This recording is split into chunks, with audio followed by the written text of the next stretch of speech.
2, 1. Okay, so you're back in the cupboard again. Dhaoibh YouTube, conas dhaoibh.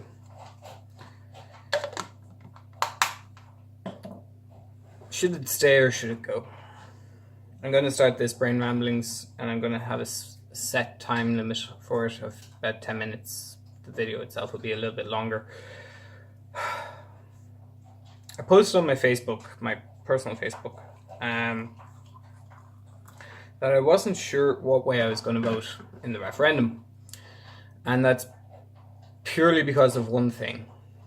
I don't hold with killing innocent lives, regardless of what age they are. And I also pretty much hold that life begins at conception. That all being said, reasons to vote yes.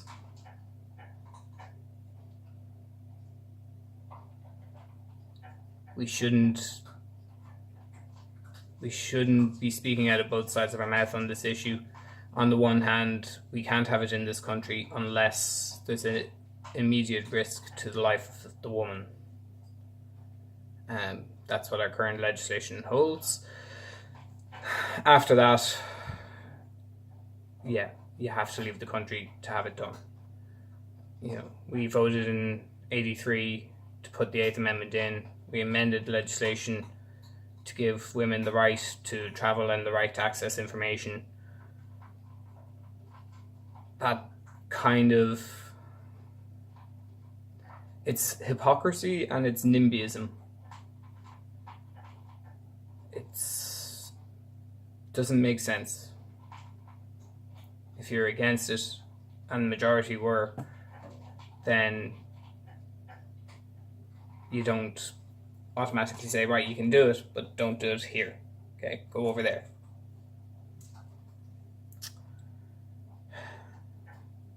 So I've kind of done all the emotional gymnastics, to put it simply, that I can with people's stories. I've listened, I've read, and I've read again.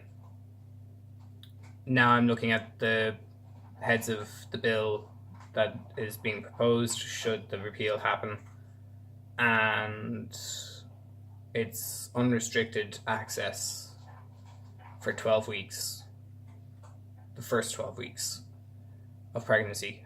They're doing that rationale. The rationale for that is simply because, one, to tie the hands of doctors to say you can only do it in this case, this case, in this case. Or if this is happening but not this is happening, or if that's happening but not this is happening, is going to basically fuck up the legislation that we already have. Because that's the argument being put forward by people on both sides, that hard cases make bad legislation. Right, fine, so don't legislate for the hard cases, just legislate for everything. That bit I agree with, that makes sense. You know, you don't say you can do something in this country if you can do this, this, and this. For those of you that saw my previous brain ramblings, you know what I'm talking about. But the next part of the legislation is up to 24 weeks, which is the end of the second trimester, when the baby, by and large, by all medical rationale, is at a point of viability. 23, 24, 25 weeks. You can have an abortion up until then for, is it life-limiting conditions and mental health, I think. I should have the legislation open in front of me when I'm talking about it, but I will leave a very good Irish Times article that breaks down the significant points in the legislation and offers both sides of the argument effectively. So I will do that.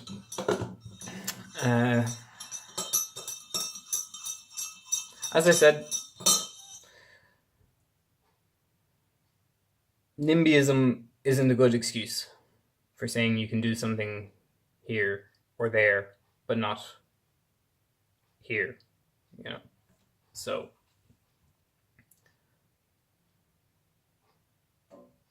But like, if it was anything else, if it was anything else about bodily autonomy and rights, I'd vote yes.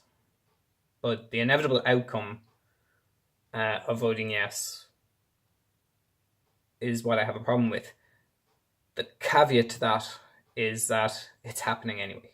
One, it's happening here in very rare cases. There's 77 happened since the legislation changed and the Protection of Life During Pregnancy Bill came in, I think, in the last 3 years.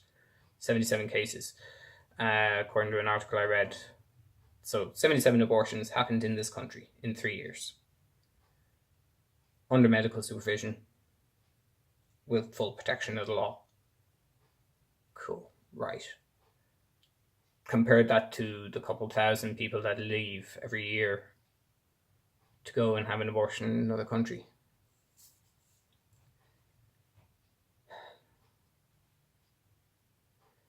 So abortion happens. Abortion is happening. The question is whether or not we say we can have it here legally and supervised by medical people. Every time I think about it in terms like that, it kind of is a no-brainer.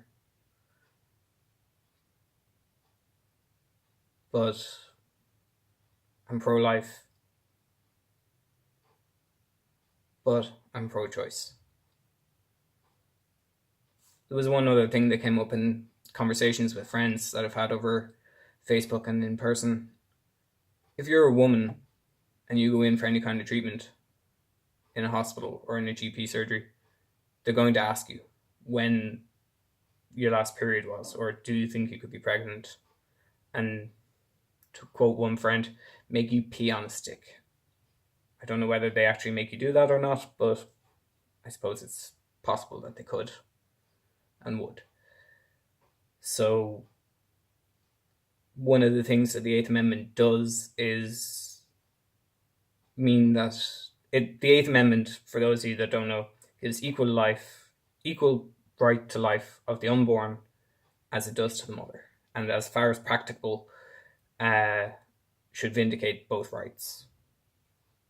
So if the mother needs chemotherapy or antiretroviral treatments for HIV, that woman can't have it if she's pregnant because of the risk to the fetus, which is understandable. You don't go pumping a body with radioactive treatments if it doesn't need it.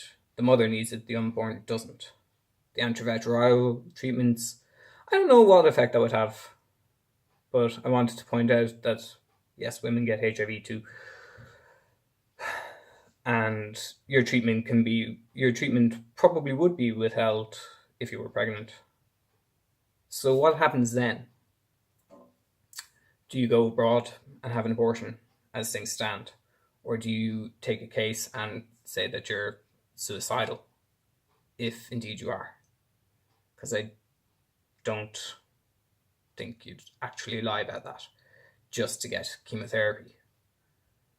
So if you're pregnant and you need the treatment and you can't get it until you're not pregnant, that's 3, 6, 9 months of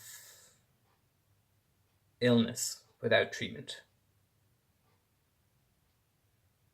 Your HIV could progress exponentially, your cancer could progress exponentially. You know.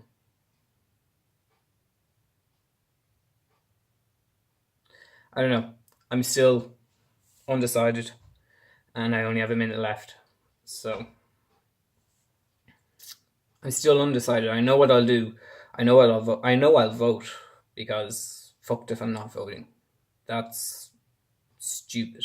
If you're thinking of not voting, I'd reassess your point of view and what good that'll actually do one way or the other, regardless of what side of the fence you're on, or if you're still, like me, on the fence.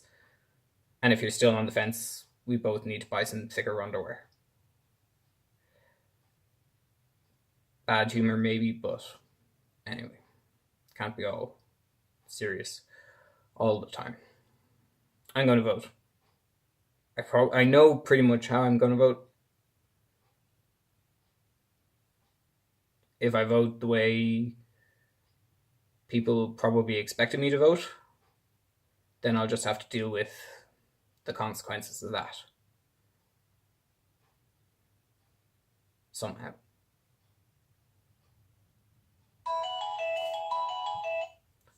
Time's up. What are your thoughts? I'll leave the link to the Irish Times, and if I can find the actual heads of legislation, it's probably on our government website. I'll leave a link to that as well. Thoughts and comments in the description and comments boxes below, regardless of where you're watching this, and for the love of God, keep it civil. If you don't, and if you start attacking people on either side of the campaign, I will delete your comments.